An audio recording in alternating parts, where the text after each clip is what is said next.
సమస్య ఉంది, ఈ సమస్య ఉంది. నీవు ప్రార్థన చేస్తే ఆ సమస్యలన్నీ ఎప్పుడో తొలగిపోయేవి. కానీ నీకు ప్రార్థన చేయడానికి మనస్సు రాక, వాడి మాటలకు లోబడిపోయి మమ్మల్ని అడుగుతున్నావు. నేను చేస్తాం ప్రార్థన, వాళ్ళు 10% మాత్రమే. నువ్వు చేసే ప్రార్థన, నువ్వు చేసే విజ్ఞాపన 90%.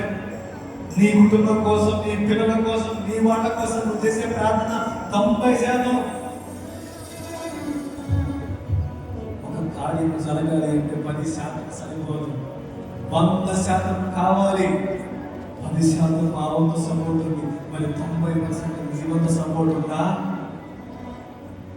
సాతాను వాడు చేస్తున్న మాయలు పడిపోతున్నావా?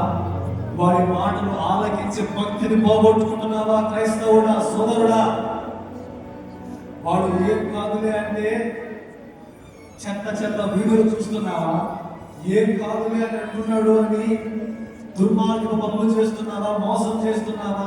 నీ భార్యను మోసం చేస్తున్నావా? వాడి మాటలు ఆలకించి క్రైస్తవులారా నీ భర్తను, నీ పిల్లలను మోసం చేస్తున్నావా? నీకు శాపము నీ ఇంటిలో ప్రవేశించింది. దేవుని ఆత్మ ఉంటున్న నీ ఇంటిలో నీవు చేసే క్రియల ద్వారా శాపం ప్రవేశించింది. దయచేసి ఒప్పుకోండి, దయచేసి ఒప్పుకో సోదరుడా. వాని మాటలు వాని మాటలు విని నాశనం అవ్వకు. వాడు నిన్ను మోసం చేస్తున్నాడు.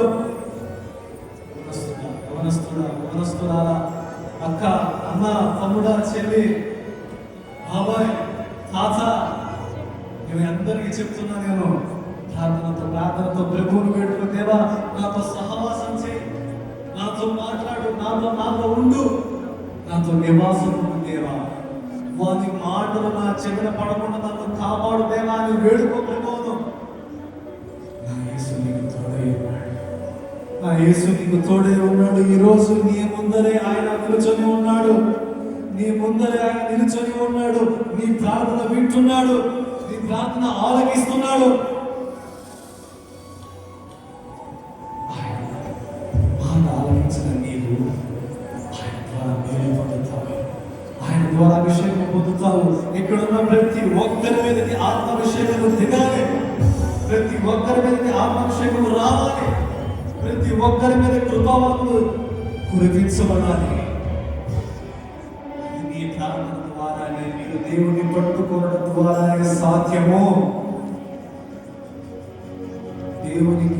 దేవునికి వంకలు చెప్పకు, దేవుని పని వాయిదా వేయకు, దేవుని మాట నిర్లక్ష్యం చేయకు. దేవుడు పెట్టిన ఆజ్ఞలు మీరే ఏమి కాదనుకోవాకు. దేవుని కార్యం ఆలస్యం అవుతుందని చెడు మార్గాల్లోకి వెళ్ళవాకు.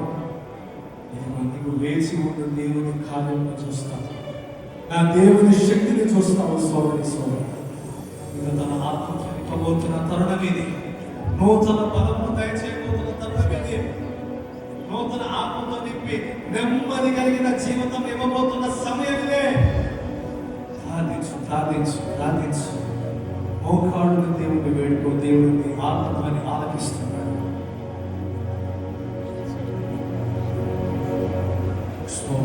స్తోత్రం.